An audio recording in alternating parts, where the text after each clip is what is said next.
देख क्या करूं, गुस्से गुस्से में किया जो किया, घर में इतनी शांत हो गई।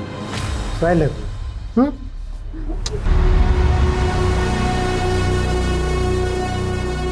लंबी छुट्टियों के बाद कुछ दिनों पहले ही मैंने ड्यूटी रिज्वाइन की थी। फिर मेरे पास आया सेजल मेहता केस। इस केस ने मेरे जहन को इतना थका दिया कि लगने लगा मैं इस केस में एक अरसे से उलझा हुआ हूं। मैं जब भी इस लड़की के बारे में सोचता हूं तो एक अजीब ख्याल मेरे जहन को जकड़ लेता है। पुलिस वाले मृत विक्टिम से कभी मिल तो नहीं पाते, लेकिन फिर भी उन्हें विक्टिम की जिंदगी में उतरना पड़ता है और उनकी जिंदगी के उन आखिरी पलों तक पहुंचना होता है जहां उनका गुनहगार छुपा होता है। और इस लड़की की जिंदगी के आखिरी पलों में वो दास्तान छुपी थी जिसे एक भूल का नाम दिया गया था।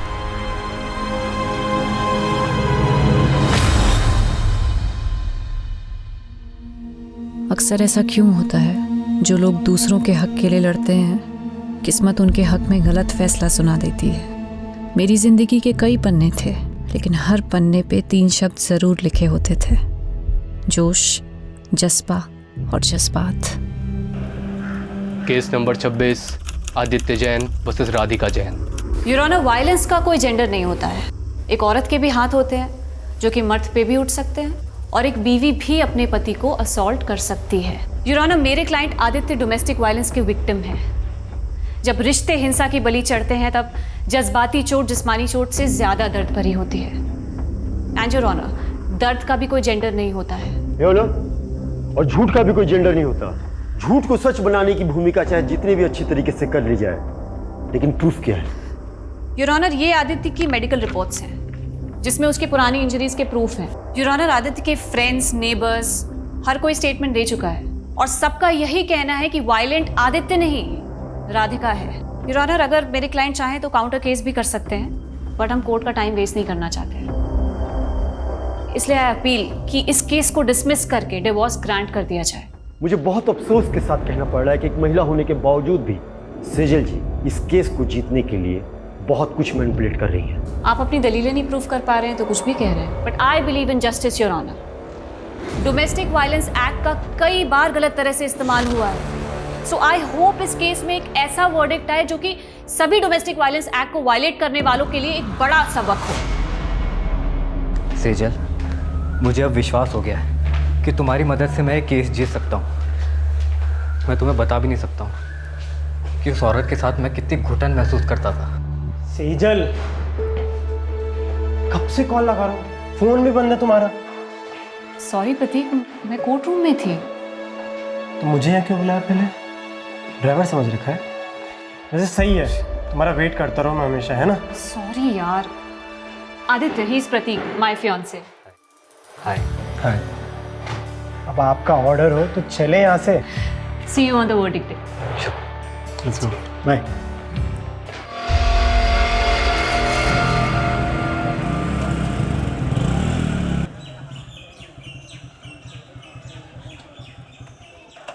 मैंने तुमसे कहा था ना, I was not prepared, और तुम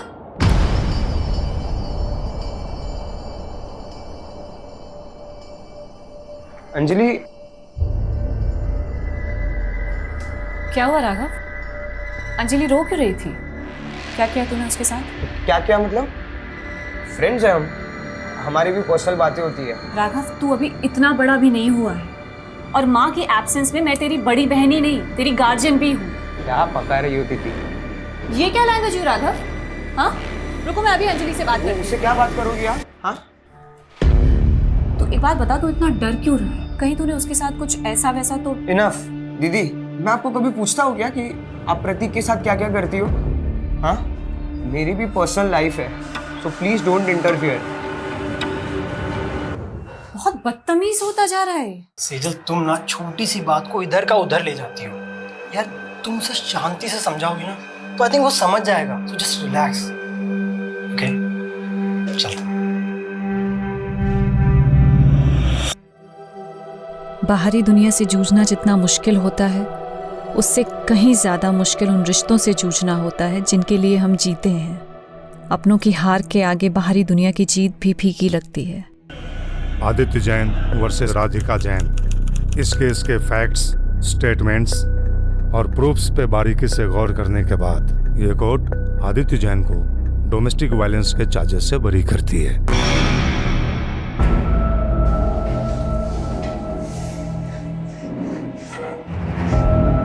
thank you Sejal. You saved my life. तुम मेरे लिए फरिश्ता बन के आई हो। जिंदगी हर मोड़ पे मुझे कामयाब कर रही थी, पर पता नहीं था मैं एक नाकाम सफर भी तय कर रही थी।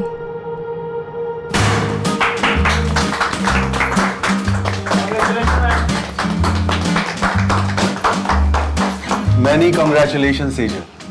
मुझे पता था तुम ये केस जीत कर रहो। जिस डेडिकेशन, सिंसियरिटी और ईमानदारी से तुम काम कर रही हो, it's something to be appreciated. Thank you sir, लेकिन मुझे आपसे बहुत जरूरी बात। आज कोई काम की बात नहीं होगी। It's a celebration time. And listen guys, Sejal की जीत की खुशी में आज मैंने आप सब के लिए डिनर पार्टी अरेंज की है।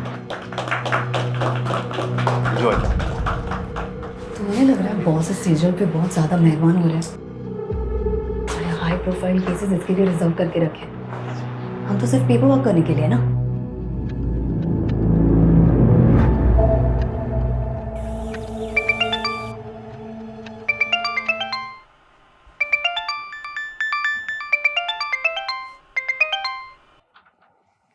राघव, अखबार में सेजल और उसके केस के बारे में छपा हुआ है और उसने मुझे बताया भी नहीं। कहाँ है वो?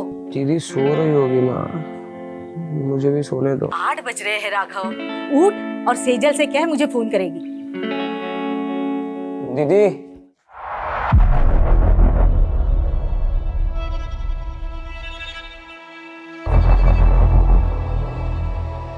दीदी अंदर हो।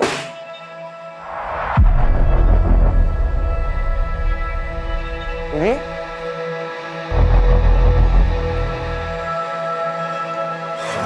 हेलो, कौन? आप कौन बोल रहे हैं? ये मेरी दीदी का नंबर है। आपकी दीदी? वो यहाँ हाईवे पे घायल पड़ी है। क्या? ये लो पकड़ो।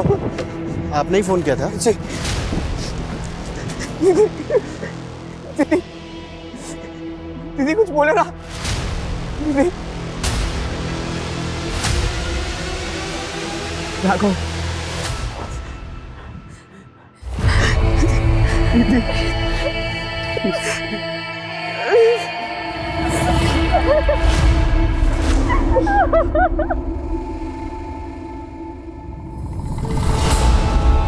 सेजल कुछ बोलती क्यों नहीं? अरे आखिर क्या हुआ है? कुछ बोलेगी भी?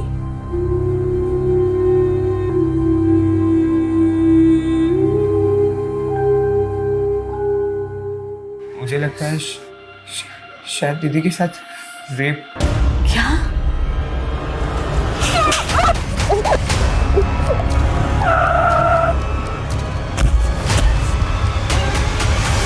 इसीलिए पूरे रास्ते कुछ बता नहीं रही थी।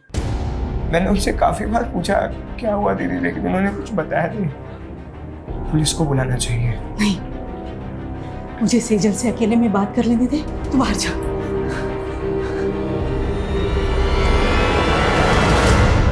सेजल, मुझे बताना बेटा, क्या तेरे साथ किसी ने जबरदस्ती की?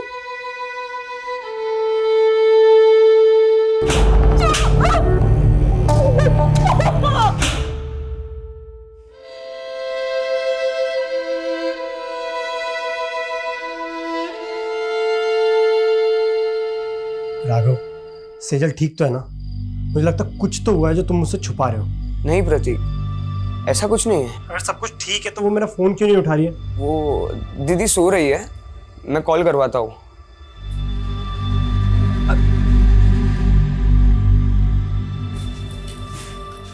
पड़ोसी कुछ भी कह रहे हैं, तिल का ताड़ बना रहे हैं। लेकिन माँ सच सच बताओ, दीदी की तरह आप भी मुझसे कुछ छुपा नहीं रही हो ना? उन्होंने आपको बता दिया ना कि उनके साथ रेप हुआ है। ऐसा कुछ नहीं है। डॉक्टर को दिखाया था ना सेजल को।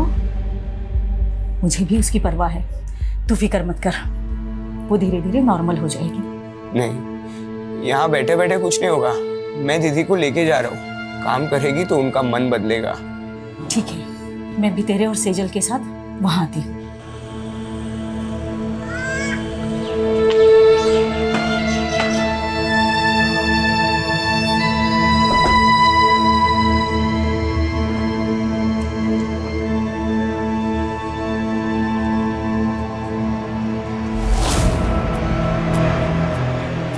क्या देख रही है? चल अंदर।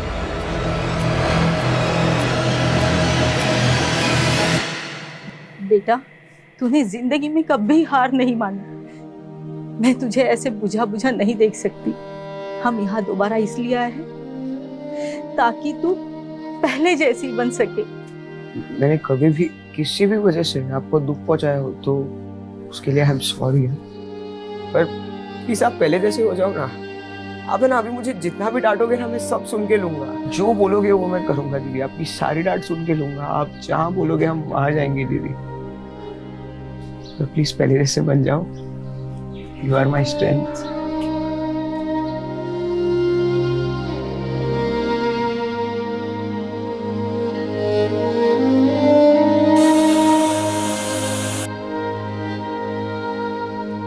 अपने दर्द छिपा के मैं पहली बार एक झूठी जिंदगी जीने की कोशिश कर रही थी। सच मुझसे नाराज था या मैं सच से नाराज थी? मेरी दलीलें मुझे ही उलझा रही थी, पर अपना फैसला भी अब मुझे ही करना था। राघव, तू पक्का सेजल को लेके मुझसे कुछ छुपा नहीं रहा है ना? मैं अभी पनवेल आ रहा हूँ। नहीं प्रतीक, वो हम आ गए हैं, सिर्फ 2 ही दिन हुए हैं। अरे तू सेजल का फोन क्यों बंद है? मेरी बात कर उससे। हाँ, देखता हूँ। दीदी,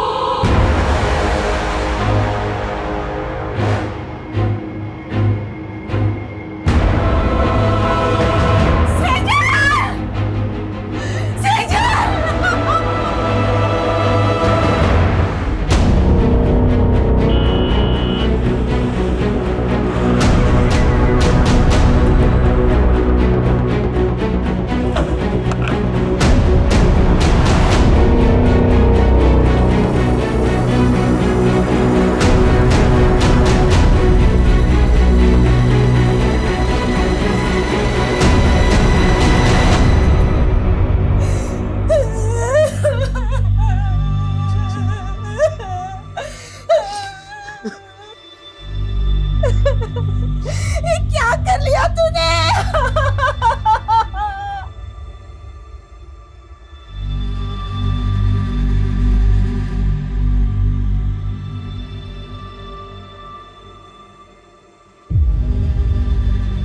सर, ये देखो। मेरी शिकायत खुद से है, अपने आप से। मैं ऊपर वाले को थैंक्स बोलती हूँ जिसने मुझे ये जिंदगी दी, दुनिया के सबसे अच्छे माँ बाप दिए, प्यारा सा भाई दिया। लेकिन मुझे नहीं मालूम था मेरी एक भूल मुझे उनसे इतना दूर कर देगी। मुझसे बहुत बड़ी भूल हो गई जिसकी सज़ा मैं अपने आप को दे रही हूँ। मुझे हमेशा अफसोस रहेगा कि मैं आपका साथ छोड़कर जा रही हूँ। आपकी सेजल। शहर की एक युवा लॉयर सेजल मेहता की लाश घर में फंदे से लटकी पाई गई। क्या सेजल ने खुदकुशी की या ये एक हत्या है? ये सवाल फिलहाल पूरा शहर पूछ रहा है। प्रारंभिक जांच में अभी तक पुलिस कोई ठोस नतीजे पर पहुंच नहीं पाई है। ये सुसाइड नोट में सेजल ने किसी भूल का जिक्र किया हो। क्या भूल हुई थी? और उसके चेहरे पर चोट के निशान थे। वो चोटें कैसी आई? आप लोग बोलते क्यों नहीं है? ये सब माँ की भूल है सर। कैसी भूल? सर, 15 दिन पहले होली की दहन की रात दीदी एक पार्टी में गई थी। वहां उनके साथ कुछ हुआ था सर। पूरी रात घर भी नहीं आई और सुबह सर मुझे लग रहा था उनके साथ रेप हुआ था। रेप? सेजल किसकी पार्टी में गई थी? कहाँ गई थी? अच्छा सुन, मैं तुझसे कल बात करती हूँ। क्यों? आज घर नहीं आने वाली हो? आऊंगी, पर शायद थोड़ा लेट हो जाए, एक पार्टी में जा रही हूँ। उन्होंने सिर्फ इतना बताया था कि वो किसी होटल कस्तूरी में गई थी और पूरी रात घर नहीं आई थी। तो क्या ये भूल थी, या फिर आपको ये मालूम होता है कि आपकी बेटी के साथ रेप हुआ है, आपने फिर भी पुलिस में कंप्लेंट नहीं की? उस भूल का जिक्र उसने इस खत में किया। मेरी बेटी का रेप नहीं हुआ था सर, मैंने डॉक्टर से उसका चेकअप भी करवाया था। देखिए, सेजल को बहुत ही बुरी तरह से मारा पीटा गया है। कहीं ऐसी वैसी तो बात नहीं? मेरा मतलब है रेप। ये मैं कंफर्म नहीं बता सकती। अगर आप पहले सेजल को यहाँ पे लेके आए होते तो शायद मैं कुछ कंफर्म बता सकती थी। सेजल के साथ मारपीट किसने की थी? दीदी ने कुछ भी नहीं बोला था सर, वो ट्रॉमा में थी। लेकिन धीरे धीरे वो हमसे घुलने मिलने लगी थी। ऐसे कैसे सुसाइड कर सकती है वो? आप कहना क्या चाहती हैं? क्या कोई बाहर से आया और उसने जबरदस्ती आपकी बेटी को अंदर पंखे पर लटका दी? सर कुछ समझ नहीं रहा है। मैं कॉलेज गया था और माँ शॉपिंग करना है। जब घर आए तो दीदी। माना सेजल ने खुद आप लोगों को कुछ नहीं बताया, पर फिर भी उसकी हालत देखकर आप लोगों को नहीं लगा कि आप लोगों को जानना चाहिए कि पार्टी में उसके साथ क्या हुआ, किसने किया और क्यों किया? जानने की कोशिश की थी सर, बस इतना पता चला कि पार्टी उनके ऑफिस में थी। ऑफिस कहाँ पर है? Jawahar Nagar, JP associates. और सेजल आपको घायल अवस्था में कहाँ मिली थी? MG road. सर यहीं पे मिली थी मुझे दीदी। आसपास तो कोई सीसीटीवी कैमरा नजर नहीं आ रहा है। जादव सुनो, यहाँ आसपास लोगों से पूछताछ करो, पता करो किसी ने कुछ देखा है क्या।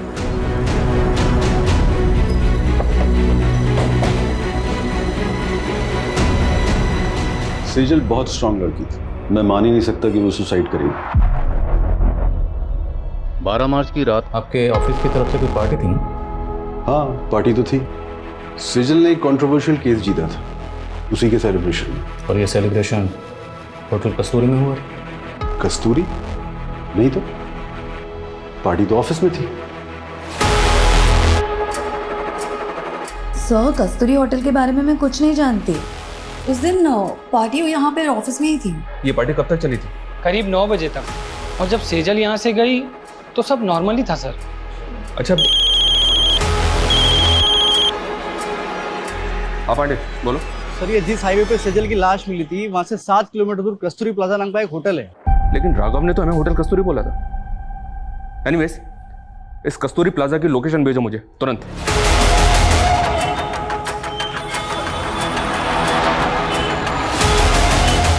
नहीं सर, 12 मार्च को यहाँ कोई पार्टी नहीं थी। इस लड़की को आपने यहाँ देखा था?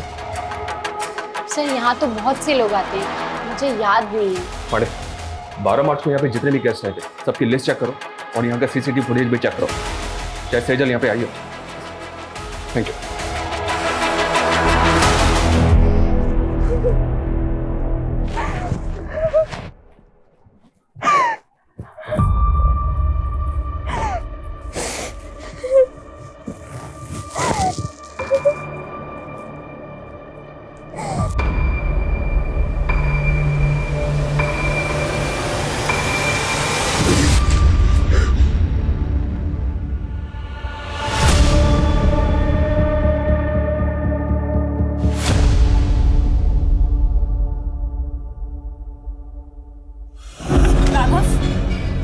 क्या है ये? मैंने मेरे बैंकिंग ऐप का पासवर्ड बता दिया तो तुम मिसयूज करोगे मेरे फंड्स का? किससे पूछ के तूने 35,000 रुपए निकाले मेरे अकाउंट से? मैं आपको बताने ही वाला था। और क्या करेगा तू इतने बड़े अमाउंट का? बोल।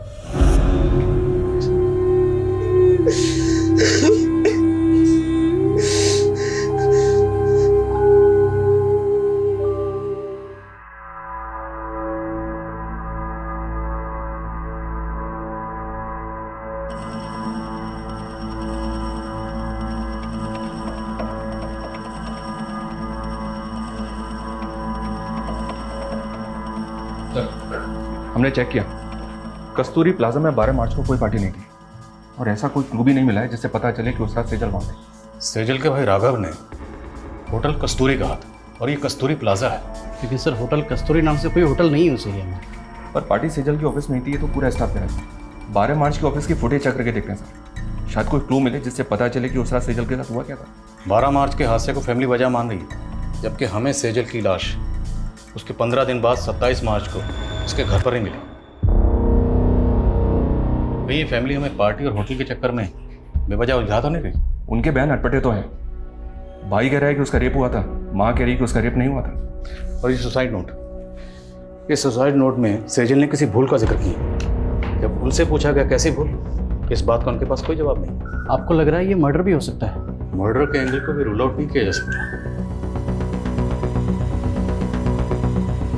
मर्डर या सुसाइड, 12 मार्च से लेकर 27 मार्च तक फैमिली की एक्टिविटी पता करो। 12 मार्च पे फोकस करो और पता करो कि 12 मार्च को सेजल ऑफिस के अलावा और कहाँ कहाँ गई थी। 13 मार्च से 24 मार्च के बीच ये फैमिली पनवेल में थी सर। तो पनवेल में अपने खबरियों को एक्टिव करो और पनवेल से लौटने के बाद 24 मार्च से लेकर 27 मार्च के बीच में फैमिली में क्या क्या हुआ सब पता करो। और जिस डॉक्टर ने सेजल को एग्जामिन किया था उससे मिलना पड़ेगा, और जिस लड़के से सेजल की मंगनी हुई थी उसे ही पूछताछ के लिए बुलाओ। मैंने 14 मार्च को सेजल का चेकअप किया था। उसके घाव 2-3 दिन पुराने थे, कहीं ब्लेड के कट्स तो कहीं खरोचे, जलने के बहुत निशाने थे। 6-7 जगह तो ब्लड क्लॉट्स हुए थे। ऐसा लग रहा था मानी जैसे कुछ बेल्ट की चीज़ें से मारा गया है। सेजल का रेप हुआ था नहीं? मैं इसको लेके श्योर नहीं हूँ। इनफैक्ट मैंने सेजल के मॉम को भी बोला था। आपकी सेजल से कुछ बात हुई थी? उसने आपको कुछ बताया कि उसके साथ ये सब कैसे हुआ? मैंने सेजल को बहुत पूछा पर उसने कुछ बताया नहीं।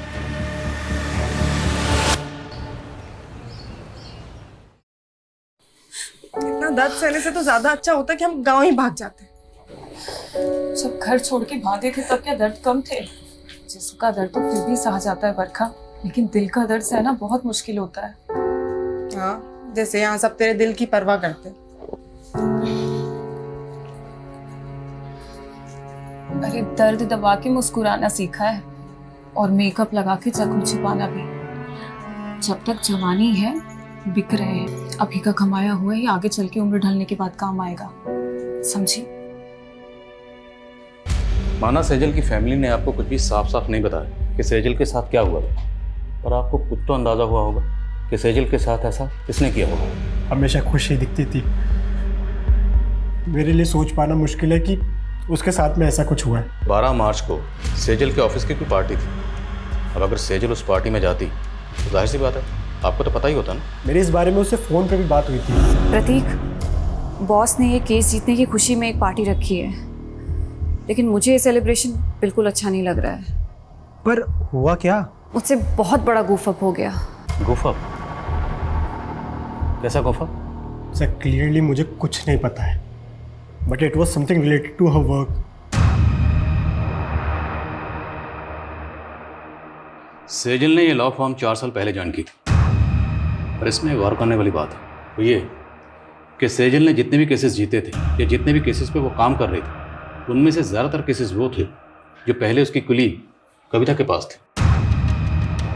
मतलब कविता के केस सेजल को दिए जा रहे, जबकि पहले सेजल कविता को असिस्ट कर रही थी। सर ऑफिस की फुटेज में भी हमने कविता और सेजल के एक और कलीग विकल्प को पॉइंट आउट किया था।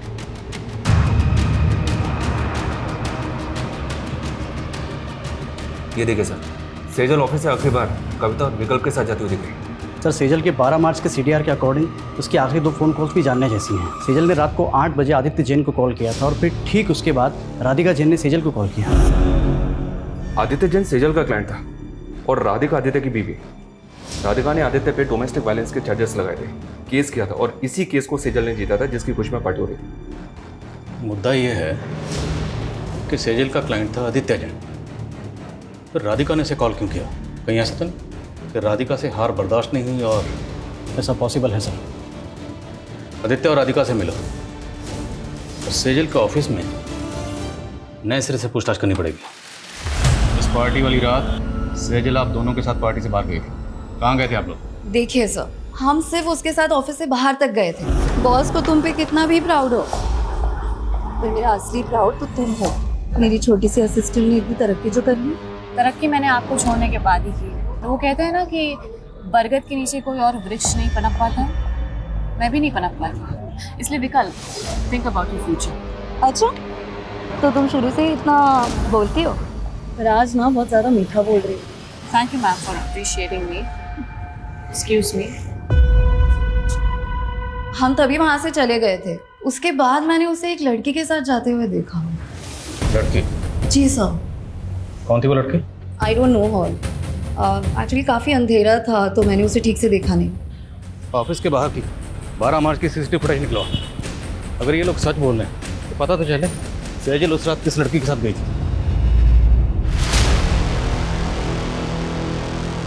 मैंने तुम्हें रोका था, लेकिन तुमने मेरी बात नहीं मानी और अब तुम्हारी वजह से अब मैं प्रेग्नेंट हूँ।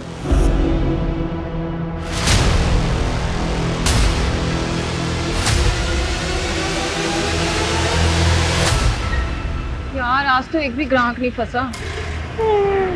मेरे को तो खड़े खड़े नींद लग रही है। चलना घर चलते हैं। मेरी तो बुकिंग आ गई। इसको पूछना, इसको 2 चाहिए क्या? मेरा भी बोनी हो जाएगा। अरे ये मेरे को देने में तो बार्गेनिंग करता रहता, तुझे कहाँ से देगा? जा तू जाके सो जा।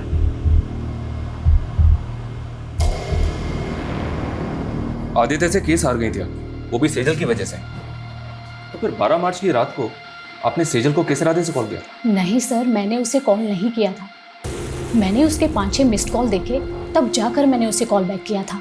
तो बात क्या हुई थी आपकी उसके साथ? सेजल को गिल्ट हो रहा था। गिल्ट? अब क्या है सेजल? सॉरी राधिका, जिंदगी में पहली बार मैंने एक गलत इंसान का केस ले लिया। कहना क्या चाहती हो तुम?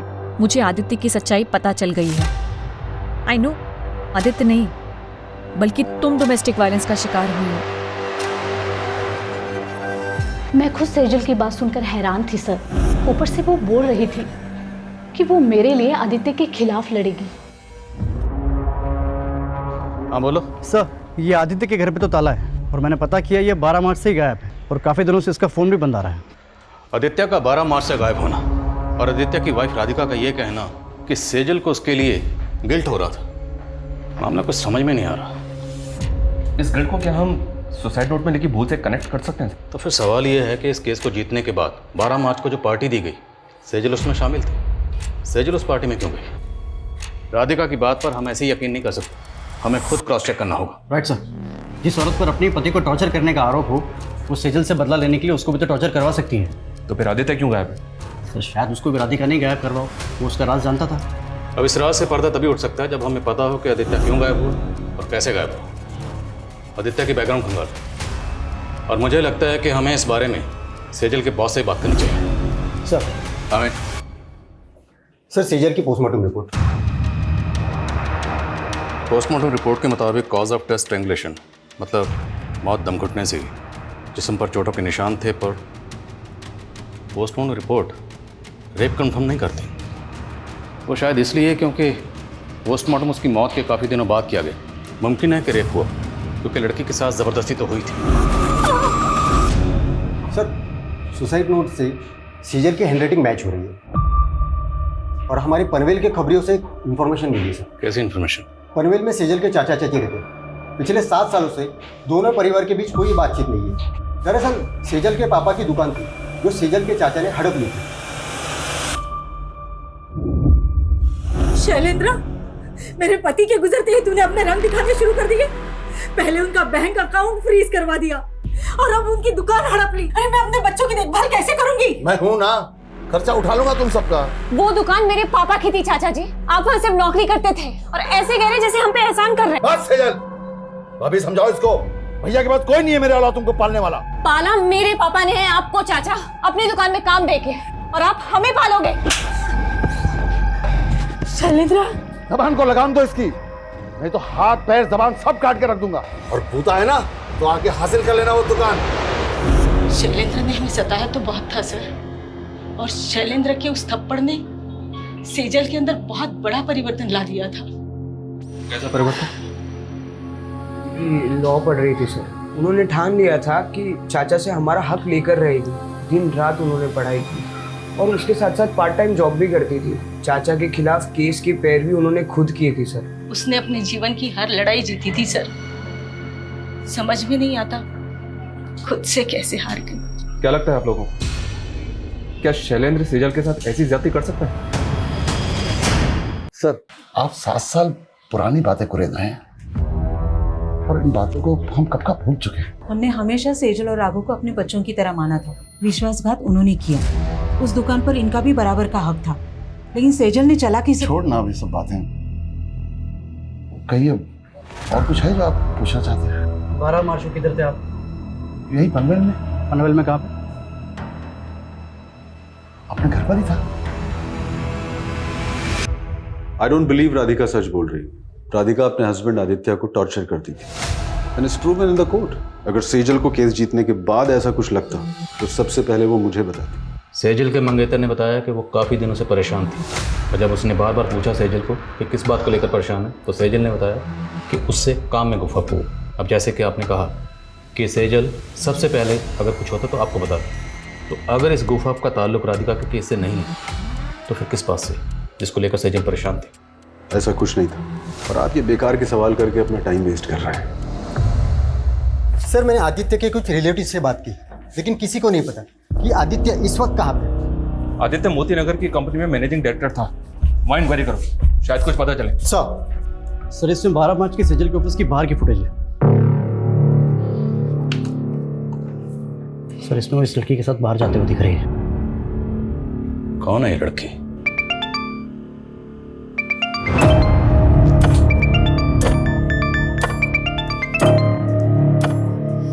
हाँ बरखा बोल। सिमी, गाड़ी वाले ने मुझे बहुत टॉर्चर किया। मुझे पैसे भी नहीं दिए और मेरे सारे पैसे ले लिए। मेरे पास तो वापस आने के लिए पैसे नहीं है। तू घबरा मत बरखा, कहाँ है तू बता मुझे, मैं आती हूँ तुझे लेने।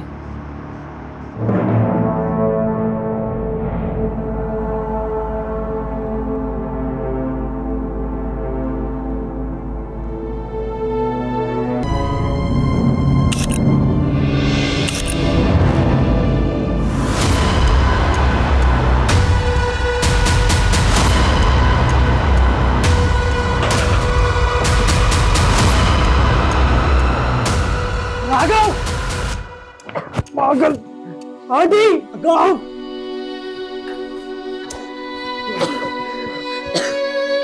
अरे प्रॉब्लम क्या है तेरी?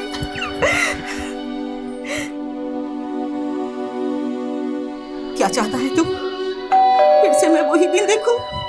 हाँ?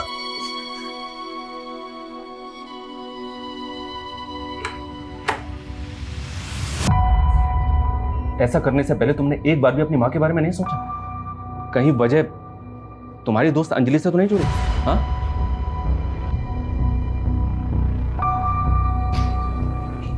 ये देखो, और मैं बताऊं कि 12 मार्च की रात को अंजलि सेजल से मिलने क्यों गई थी?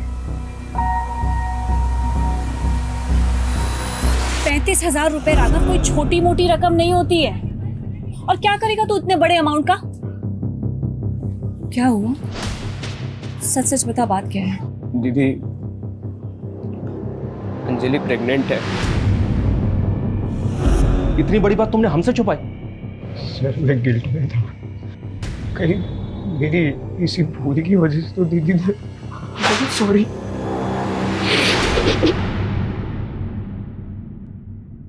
कोई प्रेग्नेंट नहीं थी तुम, ये सब ड्रामा है ना? प्रेग्नेंट हो तुम? कोई प्रूफ है? तुम दोनों ने मेरे भाई को बेवकूफ बनाया सिर्फ पैसे हटने के लिए। अब देखना, ऐसे चार्ज में तुम लोगों को अंदर करवाऊंगी ना कि कभी भूलोगे नहीं। 12 मार्च को सेजल को लेकर कहाँ गई थी? मैं तो बस माफी मांगने गई थी उनसे। तुम यहाँ क्या कर रही हो? मुझे माफ कर दो दीदी, प्लीज मेरे खिलाफ कोई केस मत फाइल करना। तुमने गुनाह किया है तो सजा तो तुम्हें दिलवा के रहूंगी मैं। नहीं दीदी प्लीज। वो वहाँ से चली गई थी, कहाँ गई वो मुझे नहीं मालूम है। तो हम मालूम कर लेंगे। जरा इन दोनों को मालूम पर घुमाओ। जी सर।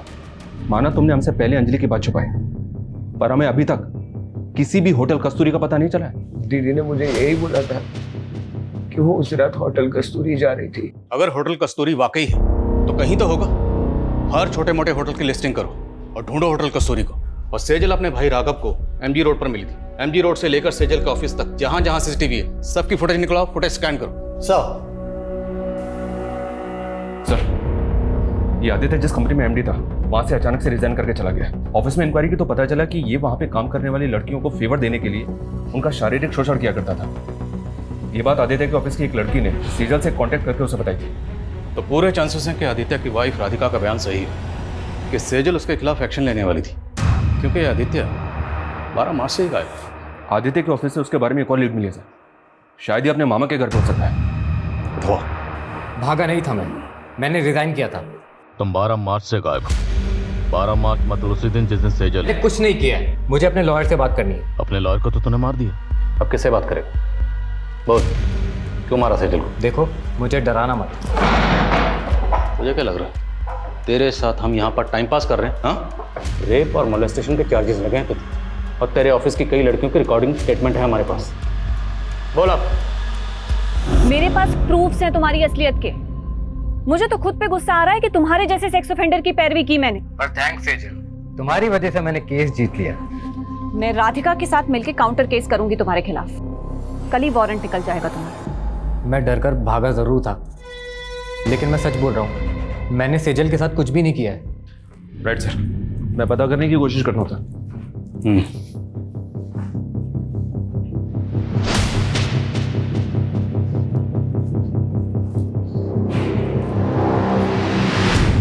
सेजल ने जिस भूल का जिक्र किया था, क्या भूल ये थी कि उसने आदित्य जैसे गलत आदमी की पैरवी की? अगर हाँ, तो फिर वो 12 मार्च से लेकर 27 मार्च तक खामोश क्यों थी? और कोई भी भूल इतनी बड़ी कैसे हो सकती है जिसकी वजह से सेजल जैसी लॉयर सुसाइड कर ले?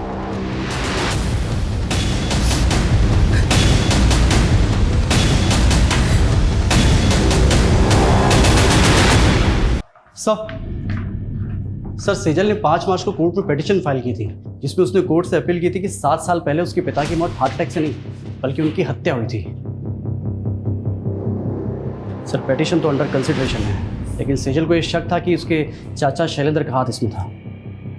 लेकिन सेजल ने ये पिटीशन 7 साल बाद क्यों फाइल की? आखिर 7 साल बाद उसके हाथ में ऐसा क्या सुराग लगा हो? सेजल की माँ को भी इस बारे में कुछ नहीं पता, लेकिन सर वो हमें शैलेंद्र के बारे में भी कोई सबूत नहीं मिल रहा है। अगर सेजल की पिता के हत्या के पीछे वाकई उसके चाचा शैलेंद्र का हाथ था और उसके बावजूद वो 7 साल से बाहर है, तो मतलब प्लानिंग लंबी की होगी। और अब सेजल 7 साल बाद उस पर मर्डर चार्जेस लगाकर उसे अंदर करवाने वाली थी। मोटिव स्ट्रांग है। इस शैलेंद्र के बारे में पता करो, उसकी हर एक हरकत पर नजर रखो। Okay sir.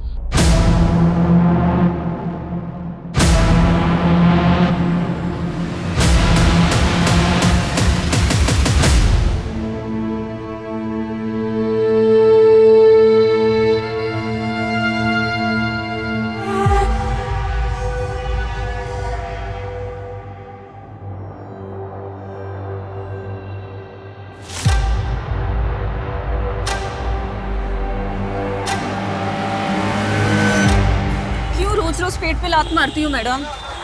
बकबक बनकर। क्या बकबक मैडम? जो मर्डर करके भाग जाते हो उनको तो आप पकड़ नहीं पाते हो, और हमारे जैसे को दबोच लेते हो आप। क्या बोल रही है तू? किसका मर्डर? मेरी दोस्त का मर्डर। 6 महीने पहले 12 मार्च को हाईवे रोड पे मेरी दोस्त को मार दिया गया था। उसकी सुनवाई हुई अभी तक? चल ठीक है, गाड़ी में बैठ।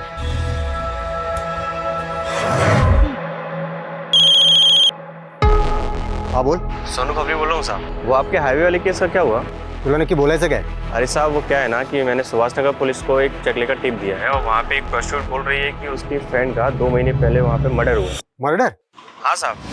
क्या 12 मार्च को एमजी रोड पर एक और मर्डर हुआ था? हाँ सर, और सेजल भी 2 महीने पहले एमजी रोड पे बेहोशी की हालत में मिली। वो लड़की कौन थी जिसके बारे में खबरें नहीं बताया? सर उसका नाम सिमी है, प्रोस्टिट्यूट है, आज ही अंदर हुई है। इस सिमी से मिलकर चांस ले, शायद कोई काम की बात पता चले। साहब मेरी दोस्त थी बरखा, उसका एक्सीडेंट हुआ था। लेकिन आपने तो पहले कहा था कि मर्डर हुआ था। साहब किसी ने जानबूझकर उसको गाड़ी से उड़ा दिया था। 2 दिन तक बेचारी अस्पताल में रही, उसके बाद उसकी मौत हो गई। आपको ये कैसे पता कि किसने जानबूझ के उड़ाया था? हाँ बरखा बोल। मेरे पास तो वापस आने के लिए पैसे नहीं। तू घबरा मत बरखा, कहाँ है तू बता मुझे। मैं एमजी रोड पे एक गाड़ी वाला एक लड़की को फेंक दिया, ग्रे कलर की गाड़ी से एक लड़की को। बरखा, बरखा, मुझे कुछ समझ में नहीं आया और उसके बाद उसका एक्सीडेंट हो गया। बरखा ने आपको उस गाड़ी का नंबर बताया था? नहीं साहब, लेकिन बरखा ने बताया था कि ग्रे कलर की कोई कार थी। आपकी बरखा से बात कब हुई थी? मेरा मतलब तारीख क्या थी? सर 12 मार्च को रात के 2-2:30 बजे के आसपास। 12 मार्च की रात को सेजल जहां पर जख्मी हालत में मिली थी उस जगह पर सीसीटीवी नहीं है, लेकिन वहां से 3 किलोमीटर दूर एक सिग्नल है, वहां पे सीसीटीवी है। और रास्ते में कोई भी राइट या लेफ्ट टर्न नहीं है, सीधा रास्ता है। उस सीसीटीवी की फुटेज स्कैन करो, जितनी भी सफेद रंग की गाड़ियां दिखती हैं सबकी लिस्टिंग करो।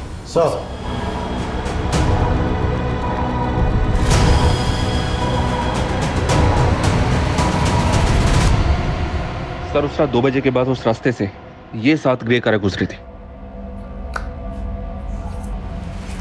और ये इन 7 कारों के 7 ओनर्स हैं। इन ओनर्स की डिटेल्स निकाली तो पता चला कि इनमें से ये मनीष, इसका एक होटल है, होटल संतूरी। राघव ने कहा था कस्तूरी, होटल कस्तूरी में गई थी। संतूरी कस्तूरी।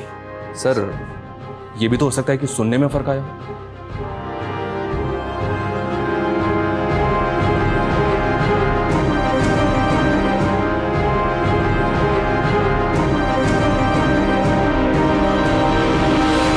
मेरा यकीन कीजिए सर, मेरी सेजल से कोई दुश्मनी नहीं थी। मैं तो बेकार में ही अपने दोस्त के लफड़े में फंस गया। कौन दोस्त?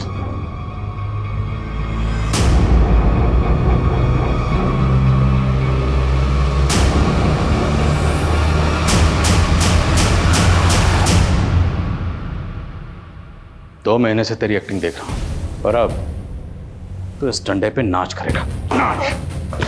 बोल, सेजल ने क्या बिगाड़ा था तुम्हारा? सर मेरा पहले बिल्कुल भी इरादा नहीं था उसे नुकसान पहुंचाने का, बल्कि वो तो ऑफिस की पार्टी मनाने के बाद में उससे मनीष के होटल में मिलने भी आई थी। प्लीज प्रतीक, वैसे भी आदित्य की वजह से मैं बहुत गिल्ट में हूँ। पार्टी करने का एकदम मूड नहीं है। सेजल, ऑफिस में ये सब चलता रहता है। Please please. कौन कौन कौन कौन कौन? Yes guys.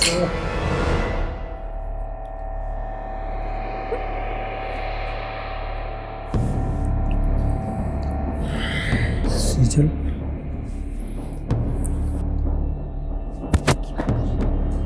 दोस्त है सामने। दोस्त पास में नहीं होते तब भी कौन सा तुम्हारे पास आने देती हो? तुम ना मेरे स्वाभिमान को बहुत हर्ट करते हो। चढ़ गई क्या तुम्हें? पागल हो गए हो क्या? क्या क्या है?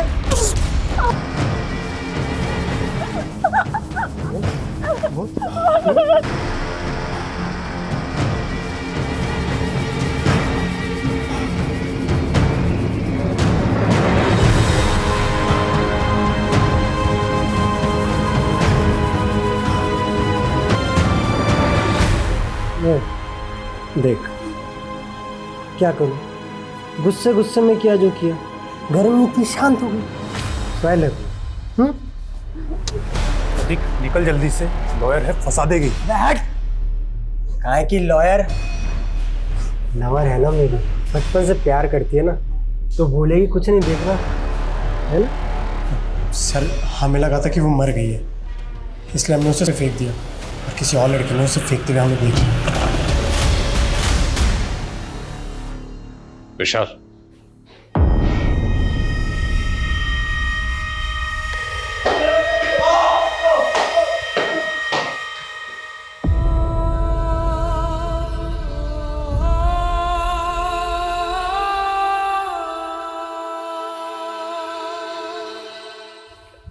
सर सेजल के साथ उसके अपनी मंगेतर ने इतना सब किया, फिर भी वो 15 दिन तक चुप रही। जबकि सेजल कोई आम लड़की नहीं थी, एक लॉयर थी, एक ऐसी लॉयर जो लोगों के इंसाफ के लिए ईमानदारी से लड़ती थी। सेजल प्रतीक को बचपन से प्यार करती थी।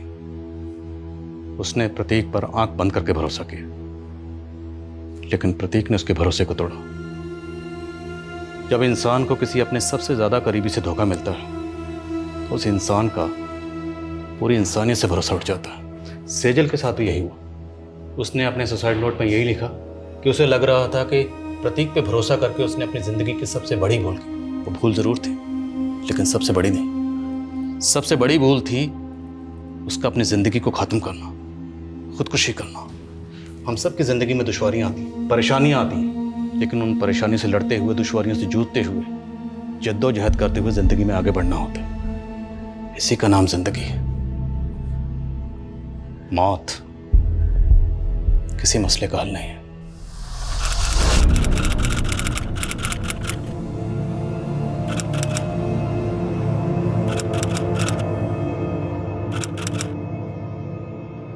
नमस्कार, आदाब।